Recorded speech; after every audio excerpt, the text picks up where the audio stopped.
Assalamu alaikum and welcome back to my channel. Today's recipe is how to make barfi. Now, this recipe only requires 3 ingredients, but the amount of time that it takes to make this recipe is a good 4 to 5 hours of constantly stirring.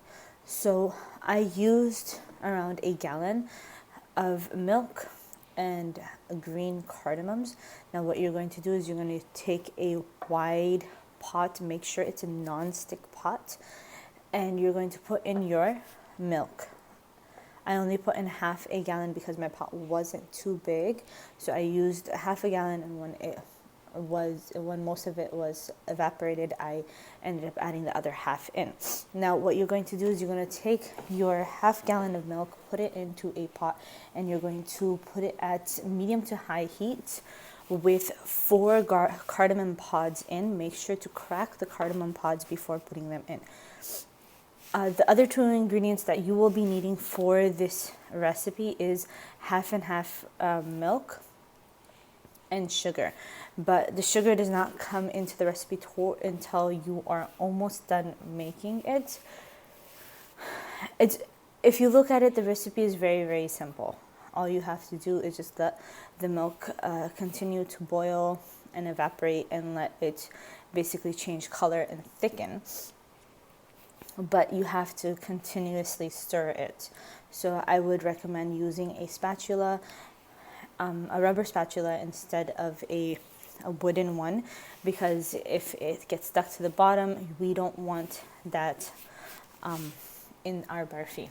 So as you can see over here, what I did was that in the beginning, just to help it boil faster, I covered it a few times and I let it boil at medium to high heat.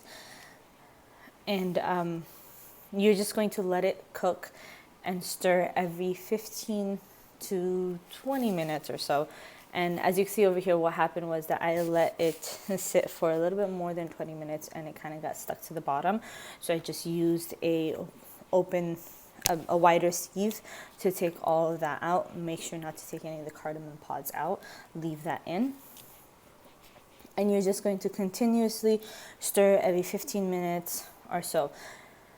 Once the color starts to getting a little bit brown, that is when you are going to put in 1 pint of half and half milk. Now there is another recipe where you could just use 1/2 gallon of half and half and 1/2 gallon of milk, and that will cut your time from 5 hours to maybe 2.5 hours of cook time, but it doesn't come out as creamy, and you want your barfi to be nice and creamy.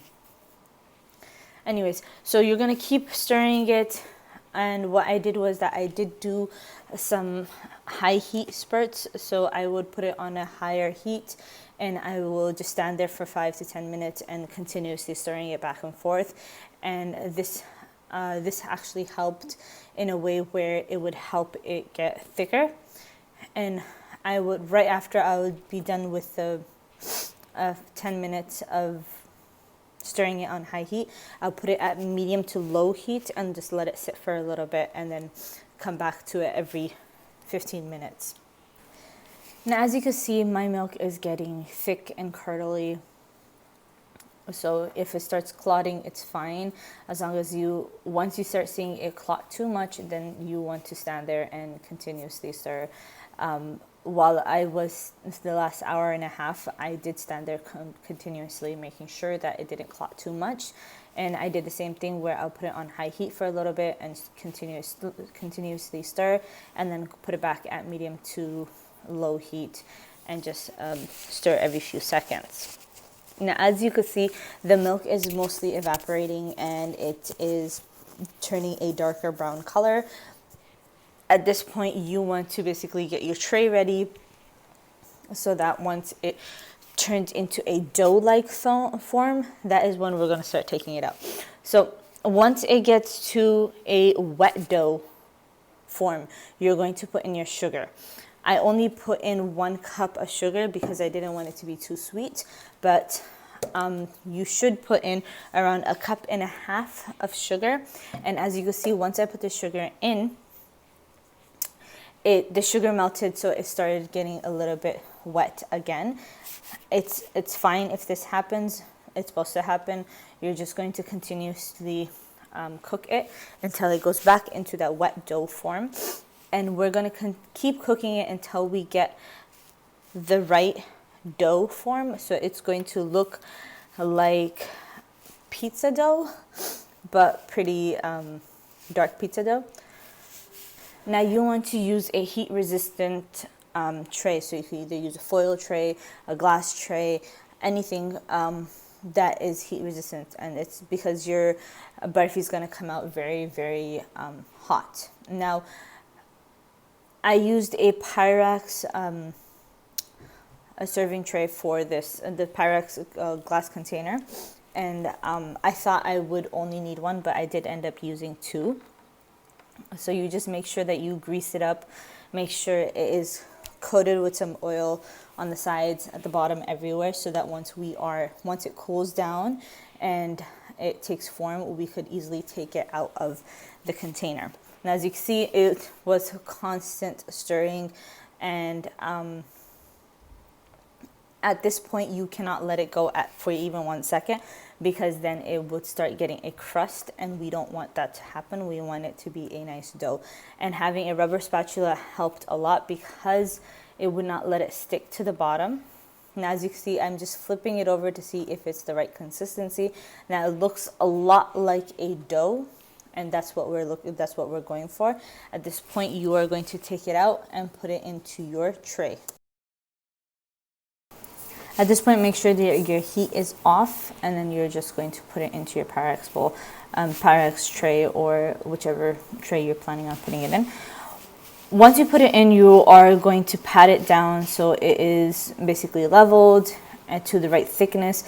When I put it in the tray, I realized that this was way too thick. So I did take half of it out and put it in a different tray, patted it down till the right thickness of the barfi. After putting them in the trays, you're going to let it sit for around 30 minutes before cutting them. They should be still warm when you are cutting them, or else it will be really hard to get the exact shape you want. I decided to use a knife and also something that looks like a pastry cutter, but is actually a Philly cheesesteak grill set cutter. But it did help with making the diamond shapes. If you want to just make squares, then you could just use a normal knife and you get your normal squares. I wanted to go for the diamond effect. Now, if at this point you have some gold leaf or silver leaf, you can put that on at this second. If you want to put some garnish, which would be like almonds or pistachios, you'll put it on when you are cutting them so that they actually stay put. I usually like it just the way it is, so I just cut it and then served. Now, since I had 2 different trays, I decided to make one tray a little bit thinner than the other. I also made one tray's diamonds smaller and one's was bigger, just to see which one would taste better or look better. Personally, I think the smaller diamonds were better. This is a picture of the bigger diamonds and the thickness of it, and the next picture is of the smaller diamonds and the thinness of it. If you like this recipe, subscribe to my channel and follow for more recipes like this. This took around 4.5 hours to cook and an hour and a half of cool time.